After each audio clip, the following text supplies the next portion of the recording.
morning. We got a little taste of winter here in the middle of summer. There's a story in Scripture where people are sitting across from the temple and they're watching everyone put their donations into the temple offering box. And a widow comes up who doesn't have much of anything to live on, but she puts all that she has to live on in the temple box. Everything she has. Why does she do that? She does that because she knows that God will provide. We know that. We heard the story the other day about the Good Shepherd. We know that God will provide. But why is it that what we know in our head doesn't always travel to our heart? It's a lot of head knowledge.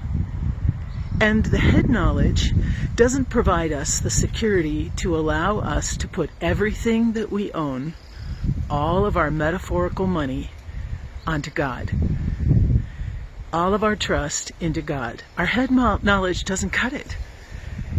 Our knowledge of God has to be one of the heart in order for us to make those huge leaps. When I left religious life, it was probably the biggest struggle of my entire existence to that point.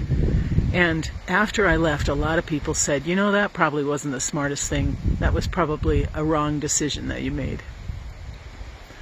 And because of the relationship that I'd been trying to build and that God had been trying to foster in me, at that point I knew it was the right decision.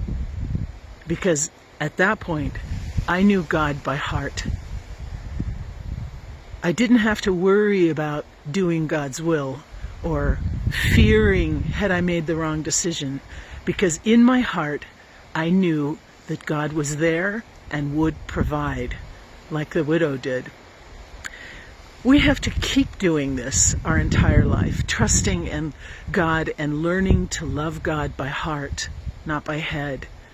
All that knowledge we have, if it doesn't give us the security to cast our whole life on Him, on God, then the head knowledge doesn't do it. And God will never be enough. Imagine that. God will never be enough for us. It has to be that we know God by heart, that we trust God in our decision making. And in any relationship, we know that that grows, right? You don't arrive at trusting God and there you sit for the rest of your life. It's the ebb and flow of our trust and of our fear and our worry, and then back again to believing that, yes, God will take care. And we ask God's help to do this. It's not a gamble. When we leap in faith, it's not a gamble, because we know that the God holding up the other end of this relationship will never fail us.